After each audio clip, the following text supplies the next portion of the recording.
Newly confirmed Education Secretary Linda McMahon has laid out the, quote, final mission for the department.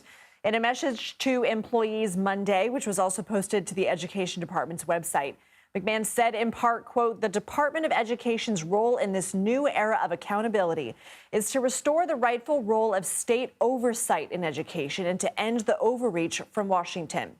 This restoration will profoundly impact staff, budgets, and agency operations here at the department. McMahon detailed the department's so-called convictions, which say parents are the primary decision makers in their children's education.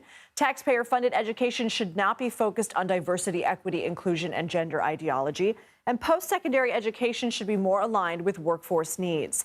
McMahon said she will be working with Congress over the next few months to determine the best path forward to fulfill President Trump's expectations for the Education Department. The president, remember, vowed to shut down the 46-year-old department and return authority to the states, but only Congress can completely abolish it.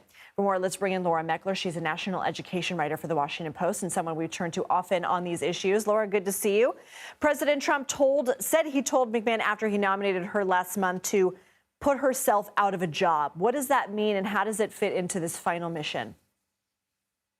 Oh, the final mission, it's an allusion to the idea that they want to close the department itself. Of course, President Trump campaigned on the idea of closing the Department of Education, saying it wasn't needed, wasn't getting the job done, and we should, quote unquote, return education to the states, where, of course, education mostly is at the states already, but he wants to move it all the way there, at least in some ways. And so that's the goal, is to close the department. But as you said, that does take an act of Congress, very, very unlikely, if not impossible. So in the meantime, they're really doing whatever they can to diminish the department and to, cancel grants, cancel contracts, reduce staff, some of the same stuff that we're seeing in other parts of the government.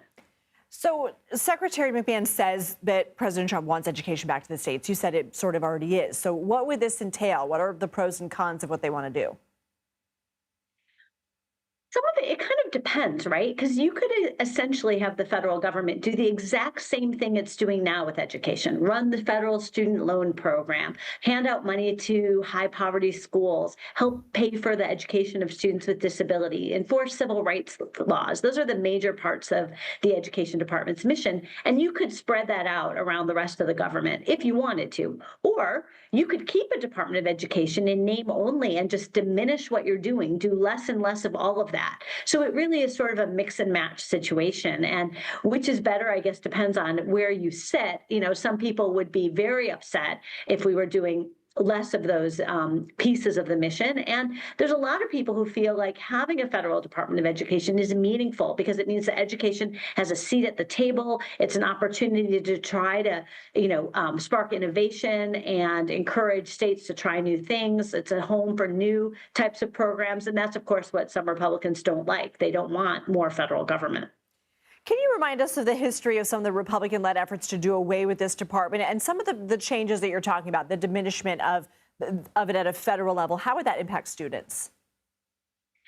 Yeah, well, this has been a Republican goal, basically since the department was created. It was created in 1979, and then soon after that, Ronald Reagan became president, and he campaigned on eliminating the department. Obviously, he did not succeed in that, and you've heard over the years Republicans talking about wanting to get rid of the department. And this is sort of not so much targeted at education per se, but part of a smaller government theory. So we've heard that happen, all the time. If it did happen, what would be the consequences? It really depends on what took its place and whether you still had sort of a robust, support for education at the federal level. I think it would, if there was no department, that would certainly be diminished. I will add, though, that at the same time that Trump is talking about getting rid of the Department of Education, he's also talking about using the Department of Education in some unprecedented ways to really control what is taught. Specifically, he doesn't want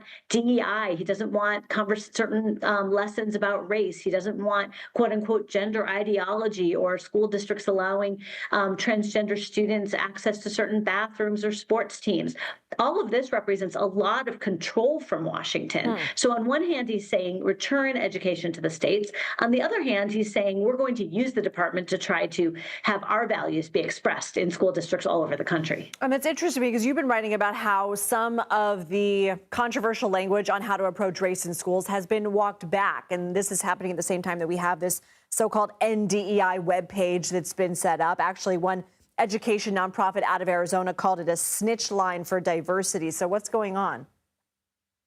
Well, as part of this effort to try to control what schools teach and talk about, particularly around race, the Office for Civil Rights at the Education Department issued a few weeks ago a very sweeping, what they call Dear Colleague letter. It went out to education agencies and schools all over the country, and it basically said, you cannot talk about race in any sort of way. It was very, very sweeping. And then a couple weeks later, they sort of walked that back, but they did also post this portal that you're showing viewers right now, and that portal is an opportunity for people to essentially snitch, to say, I see something that I think is a violation, and to essentially suggest an investigation.